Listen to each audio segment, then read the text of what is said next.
Hello guys, today we are going to be talking about the English pronunciation, and this is brought to you by me, Toon.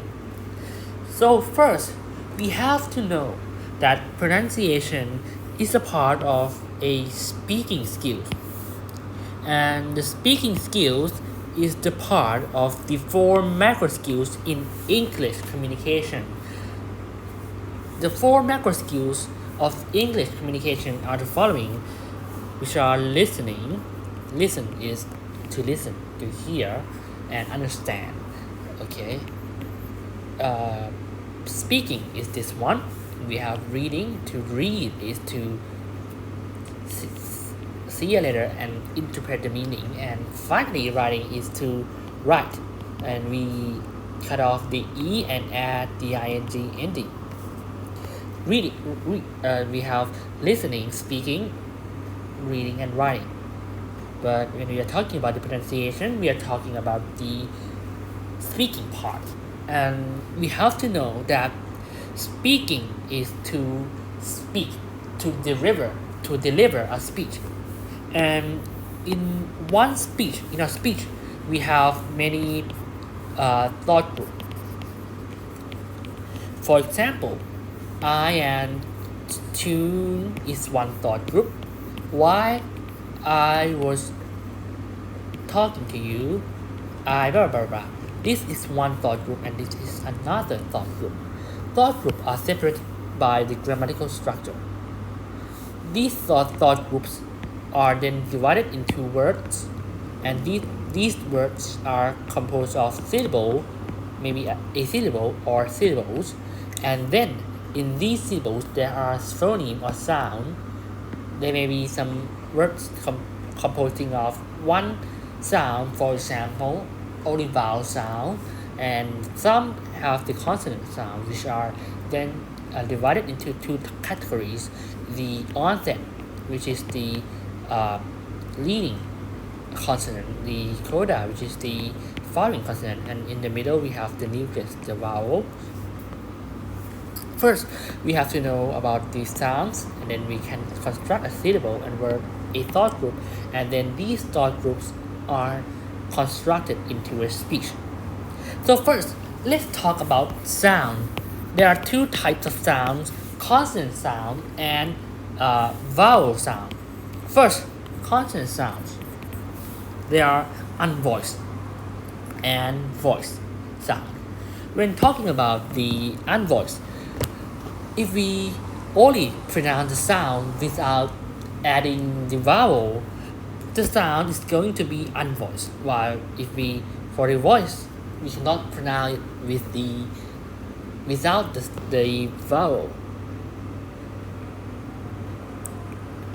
If you touch your throat, you're gonna see that when you pronounce an unvoiced consonant, p, your throat is not vibrating, while in the voiced consonant, your throat is vibrating. For example, b, v, compared to f, there is no vibration here.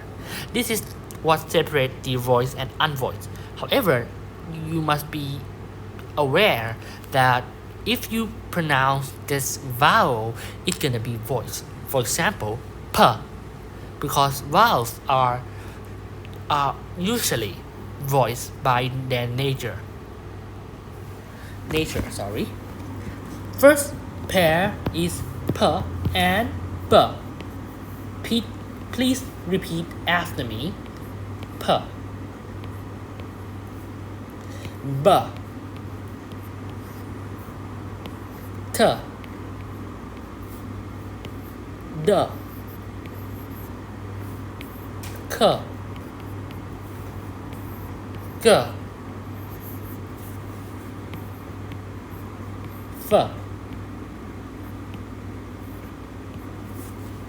This one is a bit harder. For example, this word, and maybe this word.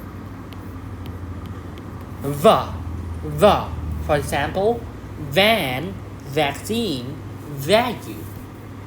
Va. Van. vaccine,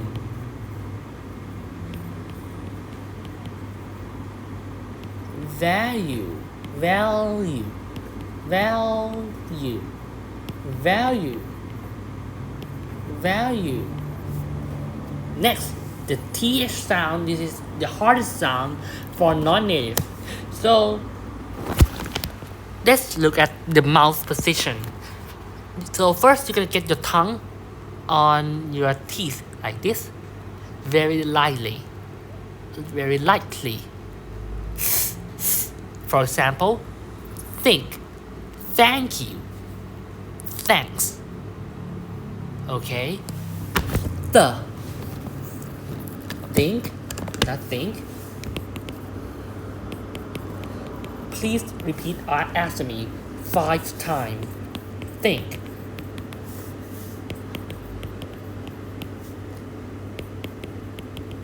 Think.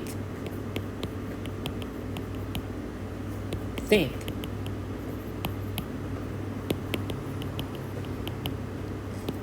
Think.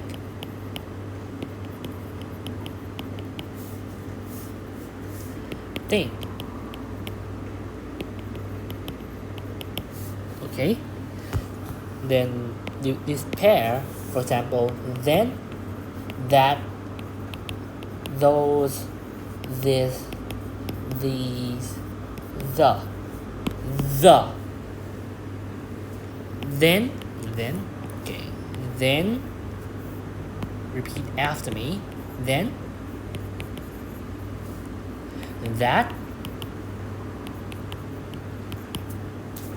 those, this,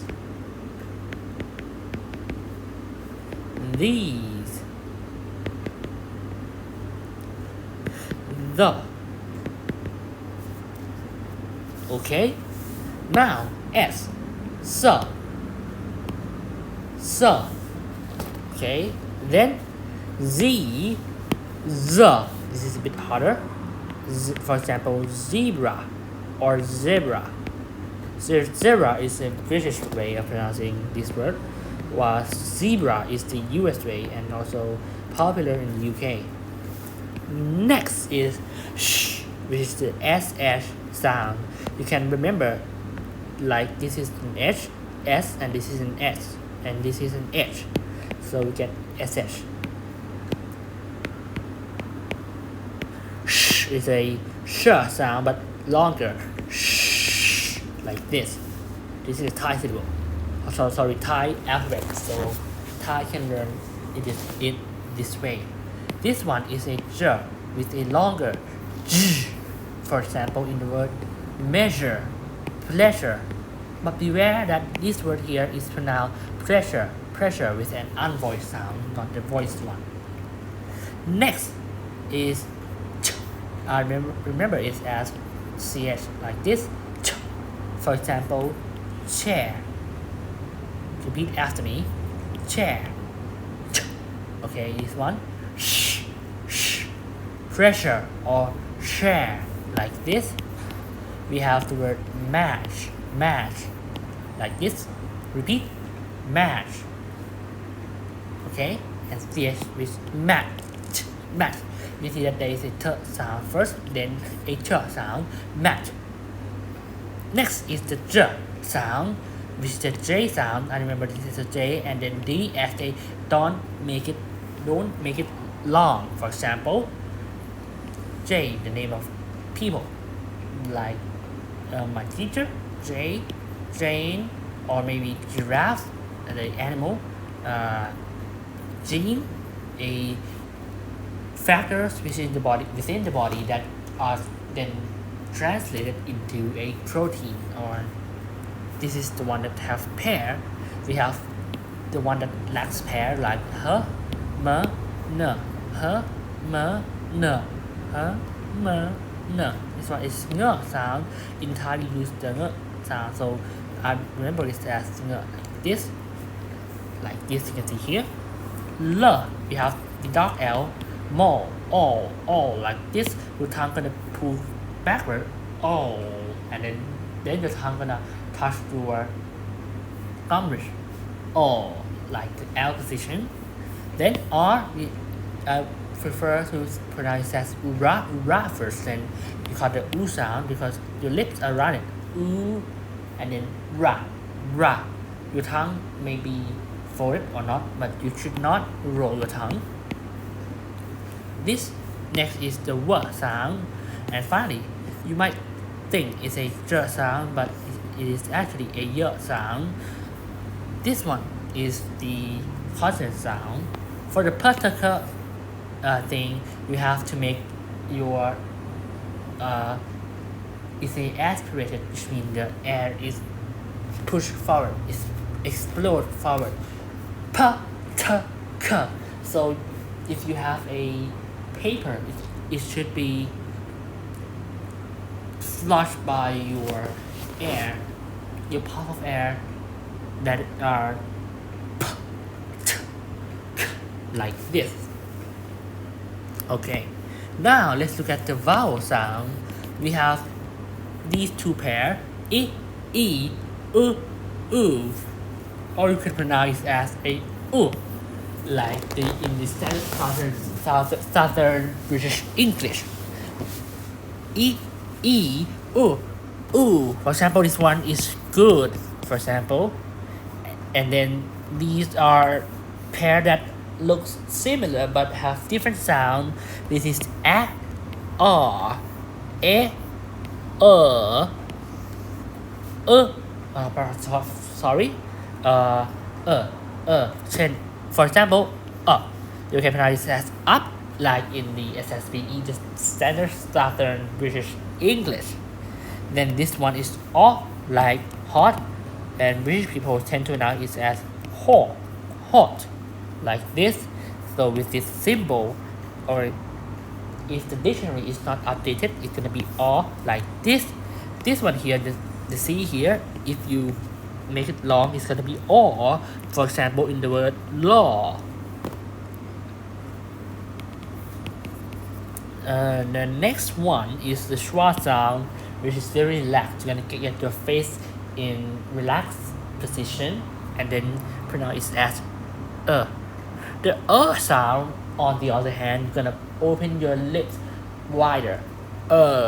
You can add the R sound to become and like teacher or bird.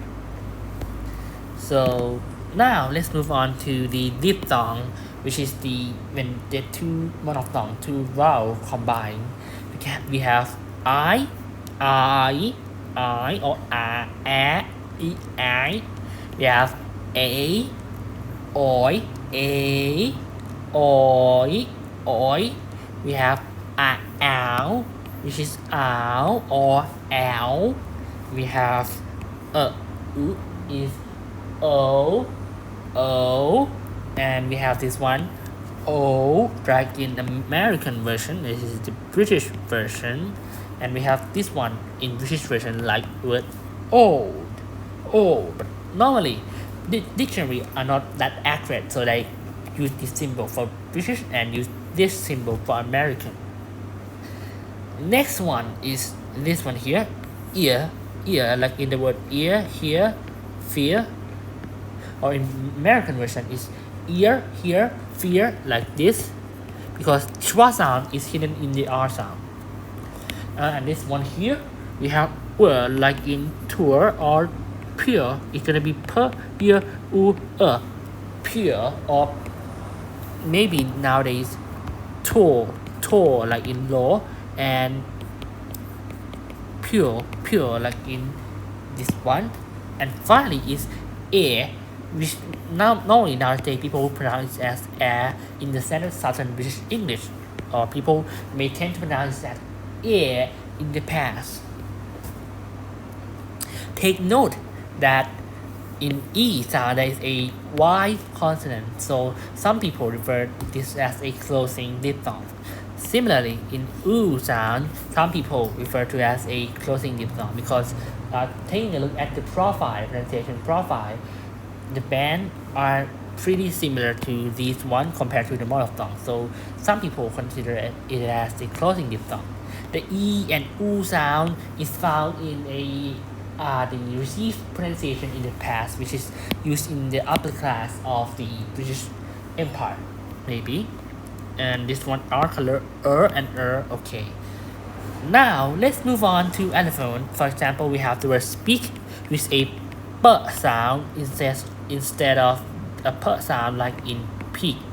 We have stop, the t sound instead of t sound in top. And we have screw, like g sound instead of a k sound like in crew. These are allophone. They have different sound but same symbol. Now the IPA transcription, for example, this word here.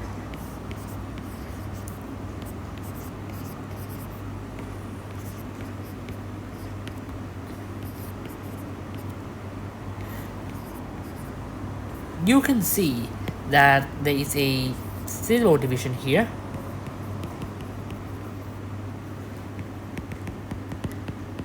And here is the primary stress, where we stress most energy, and this one is the secondary stress where there is a less stress. This word is pronounced as pronunciation. Pronunciation. You can see that N is syllabic. It can create a syllable without any sound, without any vowel. So we can skip this one, and hence it's gonna be superscribed. It's gonna be superscribed. Yes. Okay. Stress sounds are longer and higher in pitch, like pronunciation is higher in pitch and it's more clear, so the sound is not gonna be a schwa or an I sound normally, while the unstressed syllable, they're gonna be a schwa sound like in the word pronunciation, or maybe an I sound like si, pronunciation like this. And the duration is gonna be different by the vowel and also the consonant that follow. For example, leaf is longer because it is a voiced sound, while leaf is shorter because it is an unvoiced sound or the forward sound. We call this a pre-forward clipping. Next, we have the lift and lift. You can see that they differ in length, but not that much compared to the first pair. You can watch it in more detail at Dr. Jeff Lindsay's channel. Next, let's move on to the endings in words. Like the S ending, there are three main ways of pronouncing it. The first one is a s, like in the S sound, z and is. So s are found when we have the unvoiced syllable. Z are when there is a voiced syllable, while is found in when the sound is difficult to pronounce. For example, George. It is hard to pronounce George like this, so it becomes judges. Or Max like this. It's hard to say Max. There is an S sound, so the following S is then converted to an S sound like Maxes like this. Similarly, the ed ending can be pronounced as t, as d, and add it sound. The first one is unvoiced. It's going to be unvoiced that follow unvoiced, so it becomes t. This one here is voiced, so for example, pay, we have d, and finally we have it sound when it's t and d, which is hard to pronounce, and t, and just to separate between t and the, like for example, start, there is a t, so it is quite hard to add another t or d, so it becomes started. Similarly, ended, end has the d, so it's hard to say end or end, so we add an it sound and become ended like this. When there's I, usually stress before the I suffix. For example, introduction. Befortion, we have duck, or pronunciation, we have befortion, or magical before magic, or maybe musician before session. We have majority before et, like that. We have exception like politics, like television. E sound, usually we pronounce that syllable, like trainee, but when we add sound, we don't shift the stress like trainer. We have the noun and verb, for example, record for noun and record for verb. We have the adjective and verb pair, for example, use and also a noun. If use is a noun, it's gonna be S sound. If adjective, it's gonna be S. But if it's a V sound, a verb, it's gonna be a Z or Z, sorry. And next is the adverb. We have the word outside, and the stress is on the second syllable because it's an adverb. Next is the ing ending. We're gonna know that the ing ending can be pronounced as a n, g, or it can be pronounced as a ng sound. The ng sound is found in word like longing because it's a verb, while when it's an adjective or noun, it's gonna be a ng sound like in the word. For verb, it's gonna be a ng sound, while for a noun and adjective, it's gonna be ing ending. For example, longer. For example, finger. While for the noun, it's gonna be for a verb. It's gonna be singer, singing. So the program on verb point is gonna be a mass singer, not a mass singer, because sing is a verb. Next number we have 1, 2, 3, 4, 5, 6, 7, 8, 9, 10, 11, 12, 13, 14, 15, 16, 17, 19, 20. And we have first, second, third, fourth, fifth, sixth, seventh, 8th, 9th, 10th, 11th, 12th, 13th, 14th, 15th, 16th, 17th, 18th, 19th, 20th, like this one here. And we we stress on the number, and we also have something like 15 for 10, 15. But $15 we stress both when we are talking about when there's a following syllable, but it's not 15 the second syllable. We have but 40 and 40, 40 and 40. For $40 and 40 in 1040 is the same. For rhythmic pattern like CU or CU tab, we're gonna have, for example, in CU, gonna make it very fast. CU. But for CU tab or CUTEP, it's gonna be slower, like CUTEP, like this. And there's a stress shift in some part. For example, R2, D2, because the number is the same, so we focus that the letter is different. So R2, D2, like this. Then finally, the alphabet, we have A, B, C, D, E, F, G, H, I, J, K, L, M, N, O, P, Q, R, S, T, U, V, W, X, Y, and Z. This is the American version. The British version is going to be A, B, C, D, E, F, G, H, I, J, K, L, M, N, O, P, Q, R, S, T, U, V, W, X, Y, and Z. Like this. Okay? The rhythm, we have the melody, and we have the stress. These are called intonation. The stress words are usually noun, verb, adverb, adjective, not, which is a negative. We have WH question like what. We have the interjection like wow, like this. And we have the main verb here. It must be a main verb. Author are usually unstressed. The melody are composed of the rising and falling intonation. Rising are for incomplete thought, and falling are for the ending of the sentence. Rising are also for the question, like the yes/no question, while the falling intonation are used in WH question. These are not for clarification. The clarification WH question are going to be used are going to be using the rising intonation instead. This is all about the pronunciation. The last part before we end is the connect speech, where we connect word like in his. We have the y sound, the gliding, his or next year. We change the sound. Sometimes did you. We change the sound, and sometimes we delete it. Next year like this. Sometimes we glide, sometimes we delete, sometimes we change, and sometimes we join sound like in an apple, for example. And I think that's all about the pronunciation. Thank you for listening. Have a good day. Bye.